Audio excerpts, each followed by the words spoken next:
The 17 News at Sunrise podcast is brought to you by Clinica Sierra Vista. Welcome back to the 17 News at Sunrise podcast, where we share your news on your schedule. Working in the spirit of the Golden Empire, this is 17 News at Sunrise. And good morning, Kern County. It is 5 a.m. on this Wednesday morning. I'm Alex Fisher. In a move with implications around the globe, later today, Bakersfield Congressman and Speaker of the House, Kevin McCarthy, will meet with the President of Taiwan on U.S. soil, in fact, here in California. China has called the meeting a provocation, even threatening retaliation, as relations between the U.S. and Beijing grow increasingly rocky. 17's Maddie Gannon has more. I'm going to sit down with the President of Taiwan. It's a very important country we have to build together, our relationship, make stronger as we go through. Bakersfield Congressman and Speaker of the House Kevin McCarthy speaking out ahead of his highly anticipated meeting with Taiwanese President Tsai Ing-wen in California, coming amid warnings from China that such an event would worsen U.S.-China relations, with Beijing threatening to resolutely fight back. When we're looking at what's happening around the world today, with President Xi in China only leaving his country twice to visit Putin and create a new axis of power with Iran and North Korea, that makes the world an unsafe place. And I think the leadership of America is more important than in any given time. China considers the self-governing island of Taiwan its territory and has not ruled out military force to take it, drawing similarities to Russia's invasion of Ukraine. McCarthy has consistently said the U.S. should not be writing a blank check of aid to Ukraine. What Russia has done is wrong. In a phrase that I use, a blank check, I use that for anything. But the one thing I know that in Ukraine we have to win, because it also would save Taiwan at the same time. The United States' long-time position on potential use of force by China in Taiwan is strategic ambiguity. However, President Biden has strayed from that, saying multiple times America would respond militarily to an attack on Taiwan. McCarthy did not answer when asked if he agrees with that position. McCarthy's predecessor, former Speaker of the House Nancy Pelosi, visited Taiwan in person last year, sparking military exercises from China. McCarthy originally said he wanted to visit the island in person as well. 17's Maddie Gannon and photojournalist Juan Corona will attend today's meeting at the Ronald Reagan Library. Her full report tonight on 17 News at 5. A woman charged with 2 counts of child cruelty and misdemeanor drug possession after her 6-month-old son came into contact with fentanyl pleaded not guilty in court yesterday. Police say 26-year-old Destiny Alvear admitted to taking fentanyl in her East Bakersfield apartment back in December. She told police she fell asleep after taking the drug, and that's when her son came across it. The baby was taken to the hospital where toxicology tests detected fentanyl and cocaine in his blood. He survived. Police say Alvear refused to say who gave her the drug. She is free now after posting bail for $70,000. She is due back in court next week.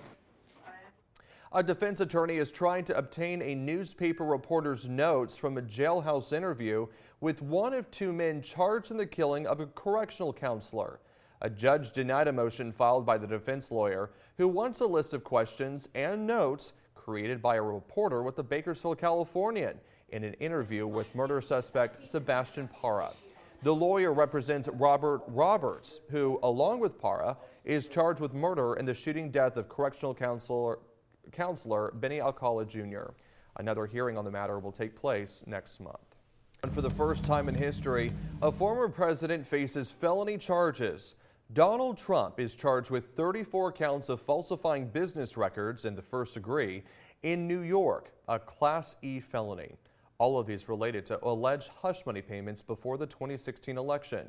Each charge carries a maximum of 4 years in prison. NBC's Bree Jackson is in Washington this morning with details. Following his unprecedented arraignment, former President Trump addressed supporters at his Mar-a-Lago estate, combative and downplaying the criminal charges against him. Everybody said this is not really an indictment. There's nothing here. He also railed against prosecutors. The criminal is the district attorney. The Manhattan DA's office hit Mr. Trump with 34 felony charges related to hush money payments surrounding the 2016 election. To make these payments, they set up shell companies, and they made yet more false statements. Prosecutors laid out a broader picture during Tuesday's arraignment and what they called an unlawful plan to suppress negative information that could have affected Mr. Trump's 2016 presidential campaign. Trump pleaded not guilty, and his legal team claimed their client is the victim. While everyone is not above the law, no one's below it either. And if this man's name was not Donald J. Trump, there is no scenario we'd all be here. Protesters from both sides gathered outside the courthouse. I'm more standing for democracy than against Trump. This is a frame-up job. Tuesday's criminal charges stem from just one legal matter. Trump could face more legal trouble from investigations into the storage of classified documents at his home, efforts to overturn 2020 presidential election results, and his role in the January 6 attack. And the next hearing in former President Trump's criminal case is scheduled for December 4th. In Washington, Bree Jackson, NBC News. The tragic case of 3 sisters involved in a deadly car crash remains unsolved. Last month has been a nightmare of grief and unanswered questions for a local family, who now say Bakersfield police are not helping.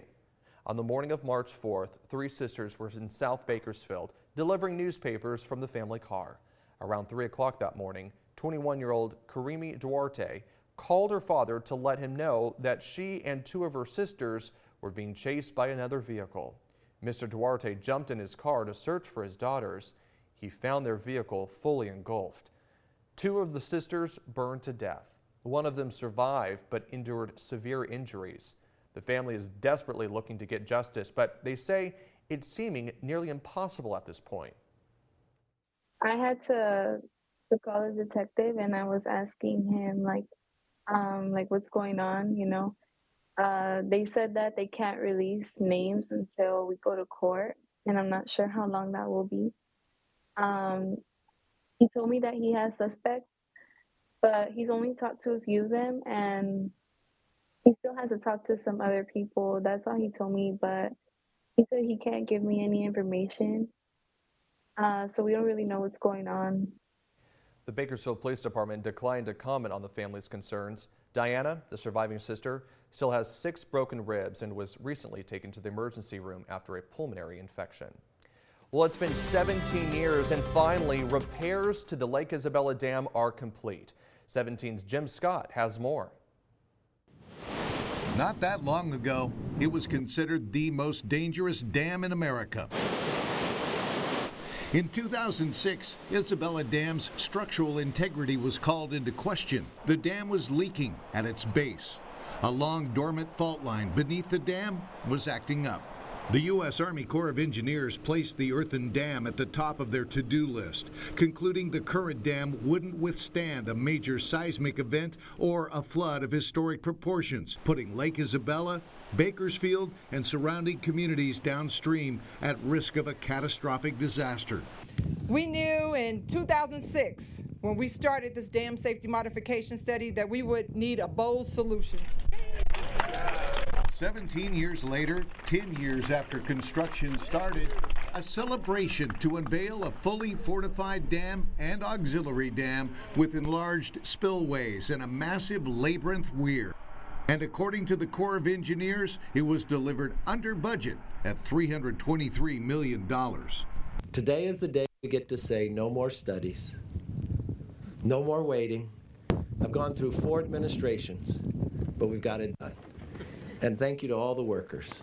You did an amazing job. The size and safety upgrades to the dam started in 2013 while Army Corps engineers worked to design a new labyrinth weir, a critical modification to help channel flows during major flood events. This weir is a massive structure. It's 30 feet tall, the length of 4 football fields, and built with 56,000 cubic yards of concrete. It is a sight to behold. Even for us construction guys, this is an amazing project. 3.5 million yards of material was moved. 2.5 million to build these dams. Material that was blasted, crushed, sorted, and then put into the dams under strict quality control requirements. In the spillways, widened and deepened, the walls are strengthened by a matrix of 35-foot-long anchor bolts sunk into the rock bed. And the tops of both the main and auxiliary dams raised by 16 feet to increase lake capacity. And we're seeing the lake and the river at levels that we haven't seen in a long time. And we're finally going to get to capitalize on that. And that's thanks to the tremendous efforts that have gone into this project. At peak construction, there were crews of 300 working 2 separate shifts a day on Isabella Dam. The real heroes are the men and women that showed up to work every morning out on this project for over 5 years we've been here. Mission accomplished, and with a record-breaking snowpack in the Kern River watershed waiting to come down the mountains, the timing couldn't be better. Yeah, absolutely. We timed it just right to be able to hold the snowpack that we're going to have this year with an initial fill that we are approved to do now to go above the restricted elevation and do our initial fill with monitoring and put this back into normal operations. And with dam modifications now finished, the Corps will lift capacity restrictions, filling Isabella Lake to the brim, capturing spring runoff, and giving Lake Isabella and surrounding communities in the Kern River Valley their lake back. The 17 News at Sunrise podcast is a production of KGET and Nexstar Media Group. For more on all of the headlines in today's show, head to kget.com.